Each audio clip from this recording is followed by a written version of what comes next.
Leather jackets versus textile jackets. Which one's better and why?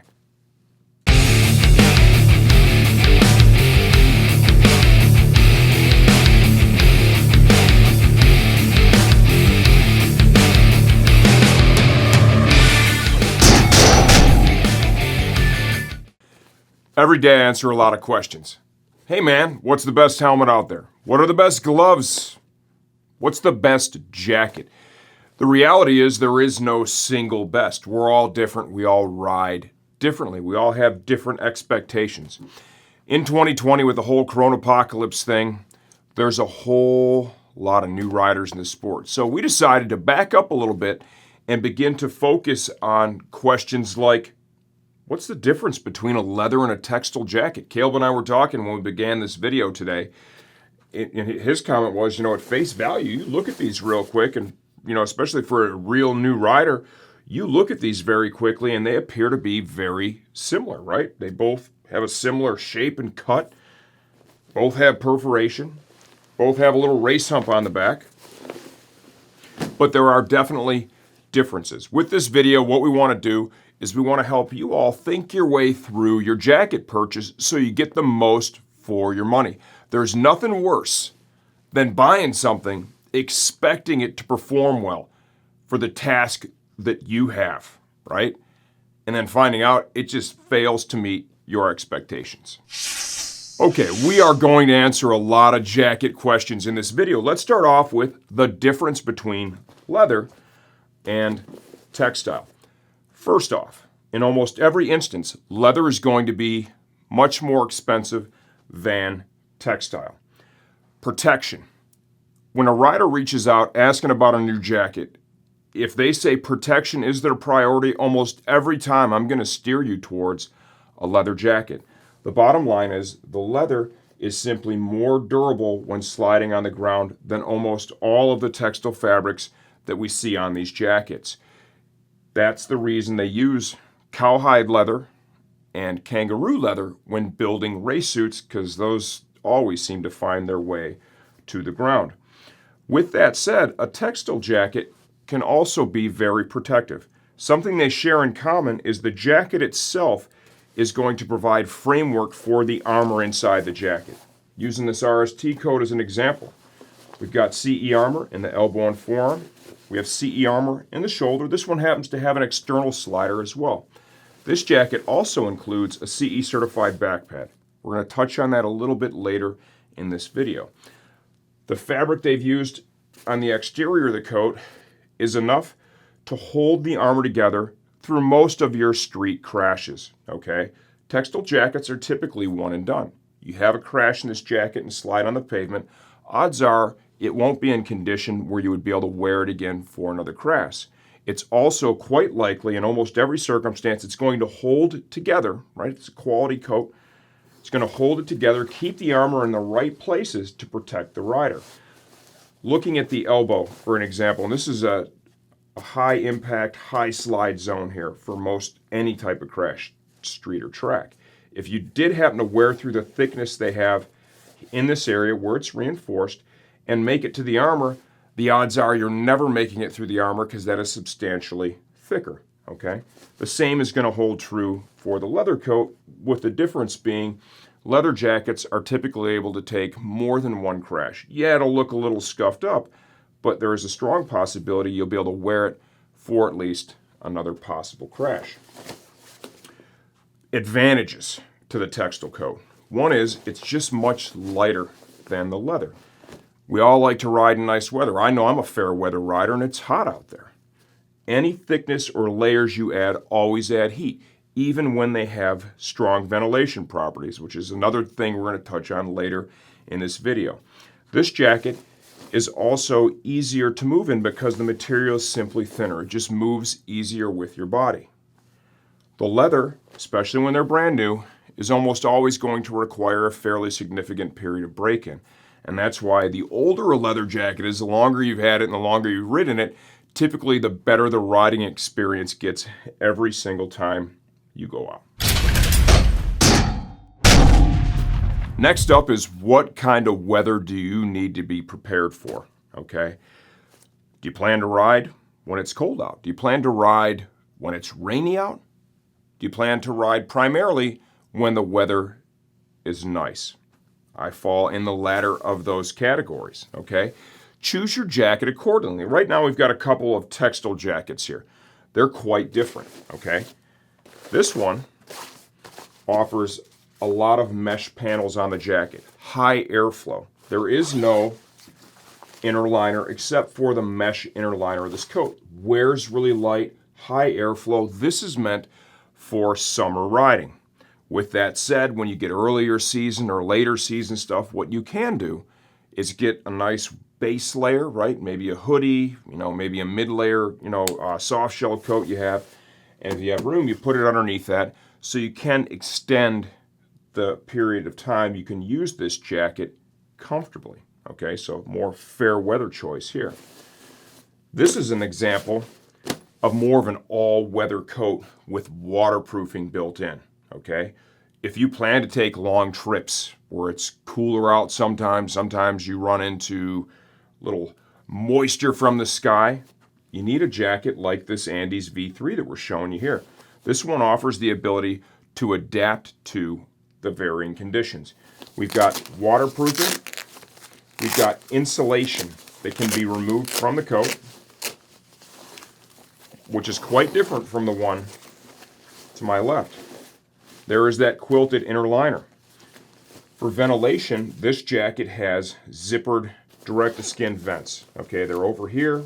We have a full review on this coat. This is a really nice coat, very versatile coat. Okay, so this can take you through a multitude of conditions. It is important to note, however, that even though you have this direct-to-skin ventilation right there, this coat is never going to be as cool in hot conditions as the one to my left with the large mesh panels. Okay, now let's answer the weather question with leather. Okay, the two jackets that we have here on the table. Got a nice RST jacket, and this does have a reasonable amount of perforation up here in the upper torso. You're going to get airflow and your stretch fabric. Almost any of the coats, your stretch fabric will flow some air. Got some up here in the upper arm. This coat also offers a removable quilted liner, okay, for insulating purposes. Not down in the sleeves, just into the actual base of the jacket. And that's what you would normally see on a leather jacket that offers an insulated liner. It's almost never going to go down into the sleeves on a leather jacket. This jacket is going to perform well in cooler temps, right, and pretty good in really hot temps. You get yourself a nice 90-degree day, right? This amount of perforation is never going to flow as much air as this. Period. End of story, right? You can't replace all that perforation. So if you are a hot weather rider and your internal thermostat says, man, I like to be cooled off, you need to go with a leather jacket that offers very heavy perf. You can wear base layers with this. Let's say when it's a little bit cooler, we talked about that earlier. You can wear a base layer or mid layer under this that blocks some wind and it can really take the edge off. But you know what you can never do? Is you can never put more holes in the leather. Rain. That's also another big thing. Sooner or later, you're gonna get caught. No matter what kind of jacket you're wearing, you're gonna get caught in some rain. A leather jacket is going to be just fine in a little bit of wet weather. Would I take a 100-mile trip in a downpour in a leather jacket? Not unless I absolutely had to, but it's not going to hurt the jacket. The jacket dries out, maybe a little leather conditioner at worst, and you're going to be good to go. They do get heavy when they get wet, so that's kind of a negative, right? But let's say you get yourself just a tiny little sprinkle. That is not going to have really any impact on a leather jacket. Okay, now let's focus on protection. Basically, all the coats we offer here are going to include protection, CE protection, in the elbow forearm as well as the shoulder. That armor is included in the package.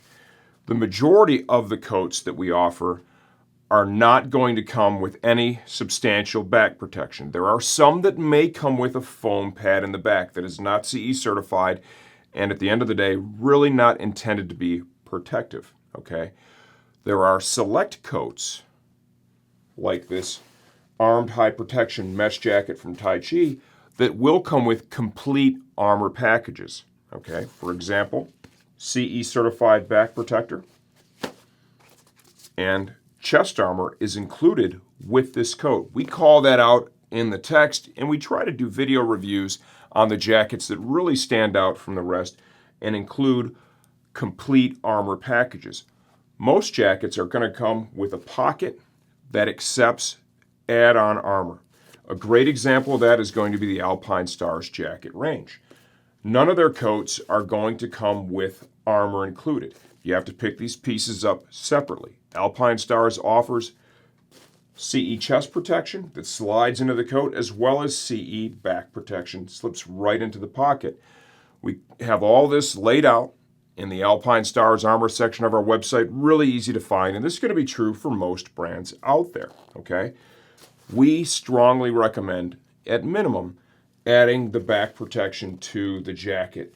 Your back is very important. You damage your spinal column, right? It's a problem. Nobody wants to do that.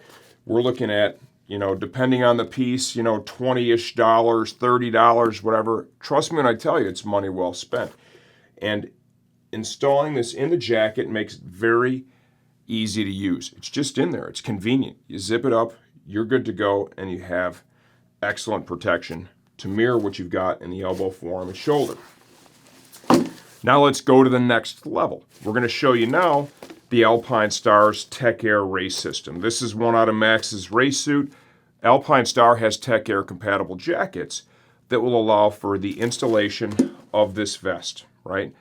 They also offer the Tech Air 5, which is a standalone vest that can be worn with any jacket that offers 4 centimeters of additional room inside the coat. So it can't be totally painted on, right? You need just a little bit of extra operating room to manage a deployment.